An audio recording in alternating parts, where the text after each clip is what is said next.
മുഖ്യമന്ത്രിയുടെ surgical strike, ജനപ്രിയ പ്രഖ്യാപനങ്ങൾ വൈകിയോ? ഈ ആഴ്ചയിലെ വീക്കിലി ക്രിട്ടിക്കിലേക്ക് സ്വാഗതം.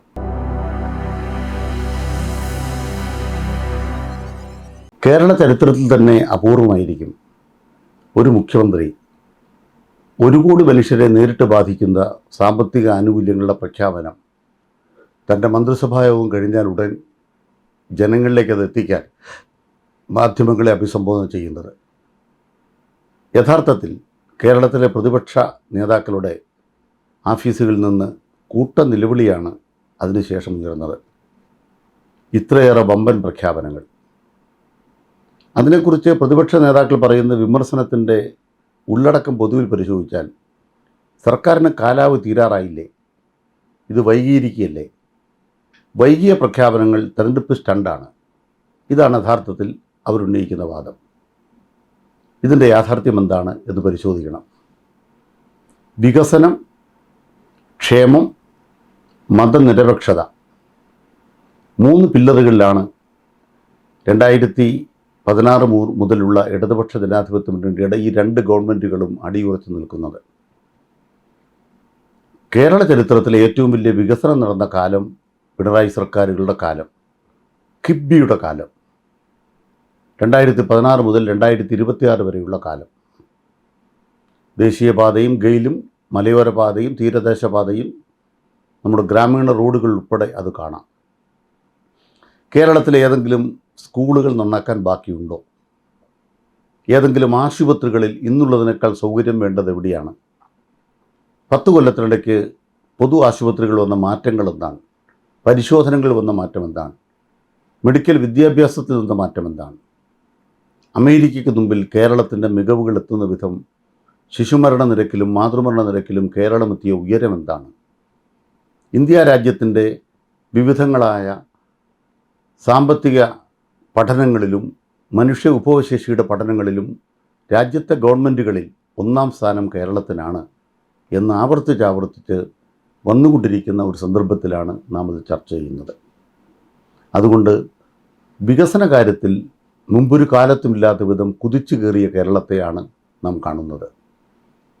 നമ്മൾ ഓക്സ്ഫോർഡ് സർവകലാശാലയുടെ അവർ പ്രസിദ്ധീകരിച്ചൊരു പുസ്തകം നേരത്തെ തന്നെ നമ്മൾ ശ്രദ്ധിക്കുകയുണ്ടായി.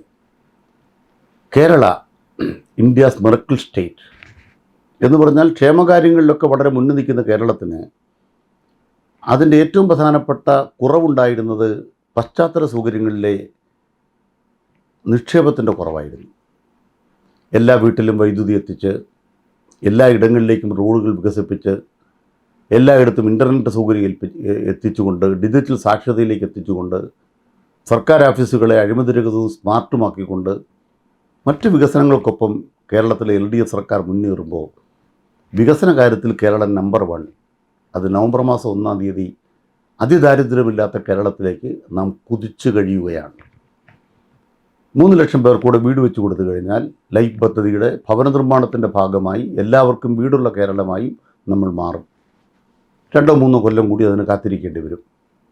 ഈ ലോകവിസ്മയം നാം നേടുമ്പോൾ ഇന്നലെ ബഹുമാനപ്പെട്ട മുഖ്യമന്ത്രി നടത്തിയിട്ടുള്ള ഏറ്റവും പ്രധാനപ്പെട്ട പ്രഖ്യാപനങ്ങൾ, ക്ഷേമത്തിൻ്റെ ഭാഗമായ പ്രഖ്യാപനങ്ങൾ വൈകിപ്പോയോ എന്നുള്ളതാണ് ചോദ്യം.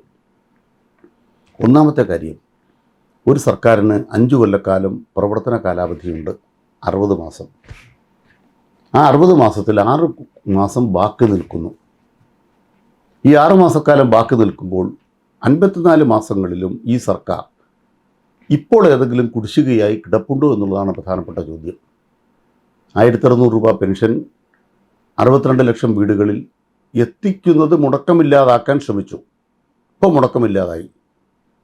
അതിൻ്റെ കുടിശ്ശികകൾ തീർക്കാൻ കഴിയുന്ന ശ്രമം പൂർത്തീകരണത്തിലേക്ക് എത്തുന്നു. അതോടൊപ്പമാണ് 2000-ആയി വർദ്ധിപ്പിക്കുന്നത്. ഇത് നേരത്തെ ചെയ്തുകൂടെ? ചെയ്യാമായിരുന്നു. ആഗ്രഹമില്ലാഞ്ഞിട്ടാണോ? അല്ല. എന്തുകൊണ്ട് ചെയ്യാൻ കഴിഞ്ഞില്ല?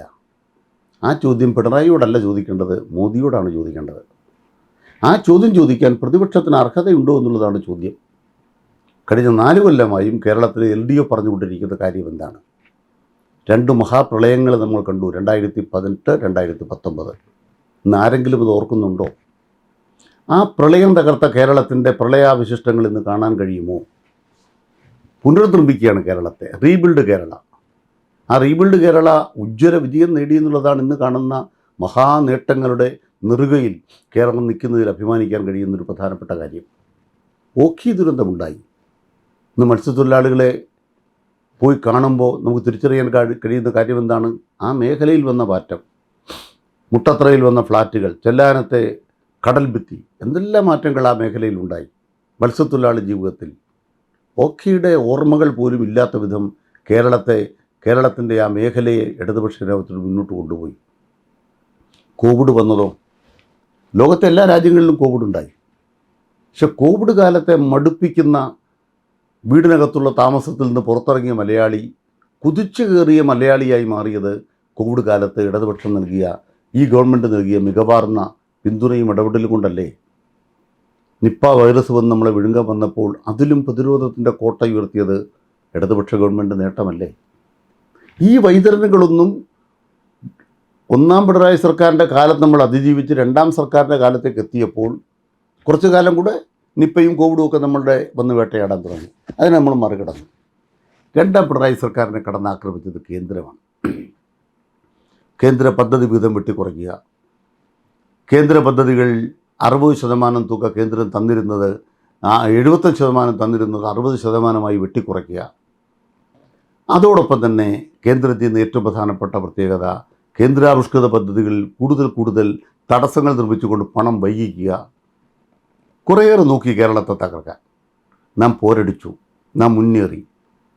ഏറ്റവും കൂടുതൽ കടമുള്ള കേരളം എന്നാണ് നമ്മൾ കേട്ടത്. ഇപ്പം അങ്ങനെയല്ല, കടം ഏറ്റവും കുറവുള്ള കേരളമാണ്. ഇന്ത്യയിൽ 15ാം സ്ഥാനത്തെ ഒരു സംസ്ഥാനങ്ങളിൽ കേരളത്തിൻ്റെ കടം 4,60,000 കോടിയിലേക്ക് മാത്രം. ബഡ്ജറ്റോ 76,000 കോടി രൂപയായിരുന്നു ഉമ്മൻചാണ്ടി സർക്കാരിൻ്റെ അവസാനത്തെ ബഡ്ജറ്റ്. ഇപ്പോൾ അത് 2 ലക്ഷം കോടിയിലേക്ക് എത്തി. എങ്ങനെ വന്നു പണം? മോദി കൂടുതൽ തന്നോ? മോദി പണം കുറച്ച് തന്നിട്ടും കേരളത്തിൻ്റെ ബഡ്ജറ്റ് എത്ര ഇരട്ടി കൂടി? UDF സർക്കാരിൻ്റെ കാലത്തേക്കാൾ 3 ഇരട്ടിയോളം ബഡ്ജറ്റിൻ്റെ സൈസ് വർദ്ധിക്കുന്നു. അടുത്ത ബഡ്ജറ്റ് വരുമ്പോൾ UDF സർക്കാരിൻ്റെ കാലത്തേക്കാൾ 10 കൊല്ലം കൊണ്ട് 3 ഇരട്ടിയായിട്ട് കേരളത്തിൻ്റെ ബഡ്ജറ്റ് വലിപ്പം ഉണ്ടാകുന്നു. ബാലഗോപാൽ അവതരിപ്പിക്കുന്ന അടുത്ത സർക്കാരിൻ്റെ ബഡ്ജറ്റ് എന്ന് പറയുന്നത് ഫെബ്രുവരിയിൽ വരും. കാണാം. കേരളം വളരുകയല്ലേ? ഇതിനിടയിലാണ് നമ്മൾ കേരളത്തിലെ LDF സർക്കാർ ഈ ക്ഷേമ പദ്ധതികൾ നടപ്പാക്കുന്നത്. എന്താണ് ഇതിൻ്റെ യാഥാർത്ഥ്യം? 62 ലക്ഷം വീടുകളിൽ പെൻഷൻ എത്തിക്കുന്ന 2,000 രൂപയിലേക്ക് എത്തിക്കുന്ന പദ്ധതി തൽക്കാലം ആരും പ്രതീക്ഷിച്ചിരുന്നില്ല. 1,800 ആക്കുന്നൊക്കെ ഇടയ്ക്ക് കിട്ടിയിരുന്നു. വാഗ്ദാനം പ്രകടന പത്രികയിൽ 2,500 ഒരു 6 മാസം സമയം ബാക്കിയുണ്ട്. പുതിയ ബഡ്ജറ്റിൽ എന്ത് വരുമെന്ന് നമുക്ക് കാണാം. ആഗ്രഹം അതാണ്. അത്രത്തോളം പറ്റുമോ? കേരളത്തിൻ്റെ സാമ്പത്തിക മേഖലയ്ക്ക് താങ്ങാനാകുമോ? നമുക്ക് നോക്കാം. എന്തായാലും 2,000 രൂപ മോശം തുകയല്ല. പട്ടിണി കിടക്കില്ല കേരളം എന്ന് പറയുമ്പോൾ 62 ലക്ഷം വീട്ടിൽ 2,000 കൊടുത്തിട്ടാണ് പറയുക ഇനി പട്ടിണിയില്ല. അതോടൊപ്പമാണ് ഒരു വലിയ പ്രഖ്യാപനം. 35 വയസ്സിൽ ഒരു ധനസഹായം. ഒരു സ്ത്രീ മറ്റൊരു വരുമാനമില്ലാതെ അടുക്കളയിൽ മാത്രം ജോലി ചെയ്യുകയും വീട്ടമ്മയായി കഴിയുകയും ചെയ്താൽ വീട്ടമ്മമാർക്കൊരു പെൻഷൻ 35 മുതൽ 60 വരെ. 60 വയസ്സ് കഴിഞ്ഞാൽ മറ്റേ പെൻഷനിലേക്ക് വരും, സാമൂഹ്യ സുരക്ഷാ പെൻഷൻ. അപ്പോൾ ഒരു 1,000 രൂപ കിട്ടിയാൽ ഒരു വർഷം 12,000 രൂപ ഒരു വീട്ടമ്മയ്ക്ക്. ലോകത്ത് അങ്ങോട്ട് സംഭവം ഉണ്ടോ? അതൊരു 33 ലക്ഷം പേരിലേക്ക് എത്തുകയാണ്. ചില മാധ്യമ പ്രവർത്തകർ പറയുന്നില്ല, കണക്കില്ലാതെ തുടങ്ങിയതല്ല. അതിൻ്റെ തുക എത്രയാണെന്ന് മുഖ്യമന്ത്രി പറഞ്ഞ് കേട്ടില്ല. എത്ര കോടി രൂപ ചിലവ് വരും? 33 ലക്ഷം പേർക്ക്.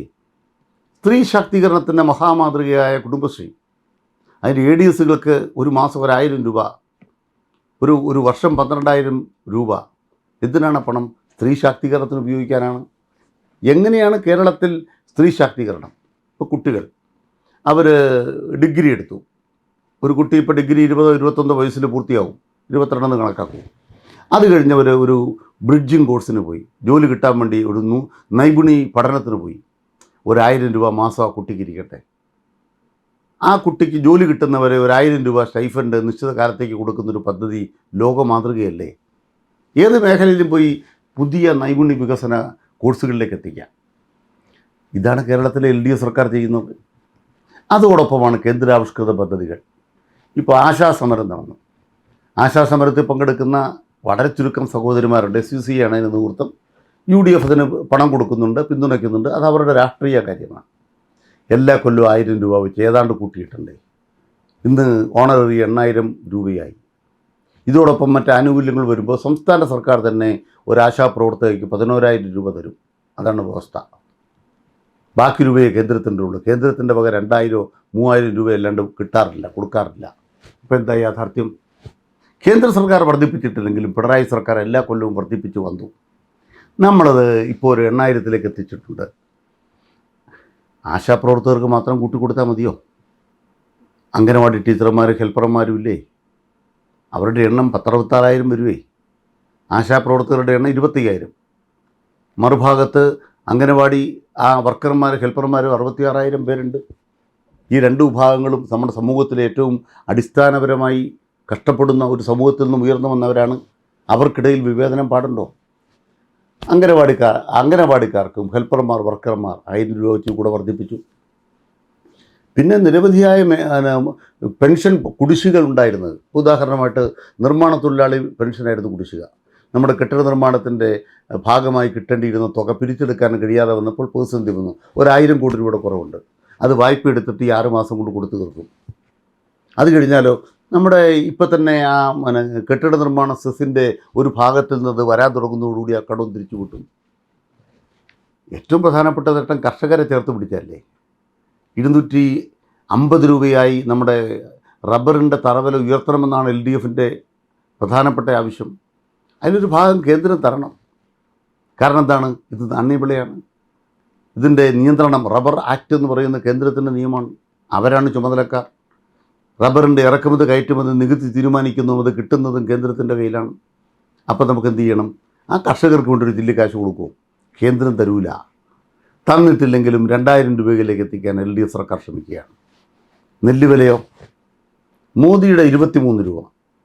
നമ്മുടെ കേരളത്തിലെ LDF 30 രൂപ കൊടുക്കാൻ തീരുമാനിച്ചു. 28 രൂപയിൽ നിന്നും വർദ്ധിപ്പിച്ച് 30ലേക്ക് എത്തിയിരിക്കുന്നു. അടുത്ത സീസൺ മുതൽ നെല്ലുടമകളുമായിട്ട് അതിൻ്റെ മില്ലുടമകളുമായിട്ട് തർക്കം ഉണ്ടായിരുന്നു. ചർച്ച ചെയ്ത് അത് പരിഹരിക്കുന്നതിലേക്ക് എത്തി. അവർക്കുള്ള ചില പ്രത്യേക തുകകൾ കൊടുക്കാറുണ്ടായിരുന്നു, കൊടുത്തു തീർക്കുകയാണ്. നെല്ലെടുക്കുമ്പോഴേ അതിന് മുഴുവൻ കാശും കേന്ദ്രത്തിന് അതിൻ്റെ ആദായം.